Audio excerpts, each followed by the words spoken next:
నమస్కారం. ఈ తిరువూరు మున్సిపల్ ఉప ఎన్నికల్లో టీడీపీ వాళ్ళు కూటమి ప్రభుత్వం చేస్తున్న దౌర్జన్యాలు నిజంగా దారుణం. అసలు నిజంగా ప్రజాస్వామ్యంలో ఉన్నామా లేదా అర్థం కావట్లేదు. ఎన్నికల కమిషన్ స్పష్టంగా ఆదేశాలు ఇచ్చినా కూడా క్షేత్రస్థాయిలో దాన్ని పాటించకపోవడం ఏంటి? ఎంత అన్యాయం అసలు. అయినా మీకు 164 సీట్లు ఇచ్చారు ప్రజలు.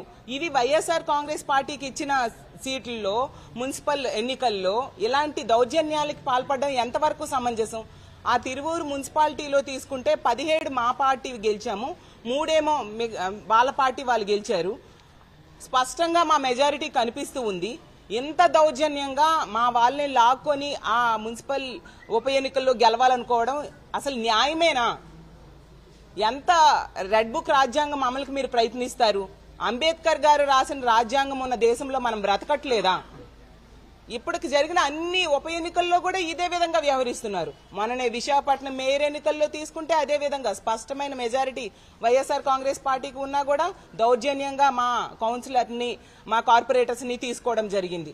అలాగే తిరుపతి, తుని, అలా గుంటూరు, ప్రతి దగ్గర కూడా ఈ లోకల్ బాడీస్ ఎలక్షన్స్ లో మా YSR Congress party B form మీద గెలిచిన వాళ్ళని అడ్డగోలుగా దౌర్జన్యంగా భయపెట్టి బెదిరించి అన్ని రకాలుగా సామదాన భేద దండోపాయాలు ఉపయోగించి వాళ్ళని తీసుకుని వాళ్ళు గెలవడానికి ప్రయత్నించడం ఎంతవరకు సమంజసం?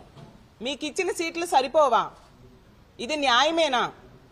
ఎప్పటికైనా ఇలాంటి దౌర్జన్యాలు ఆపాల్సిన బాధ్యత కూటమి ప్రభుత్వం మీద ఉంది.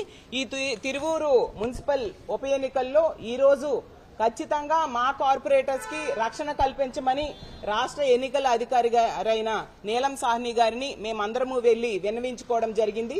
ఆవిడ సానుకూలంగా స్పందించారు. ఖచ్చితంగా రక్షణ కల్పిస్తామన్నారు. కోర్టుకు కూడా మేము వెళ్లడం జరిగింది.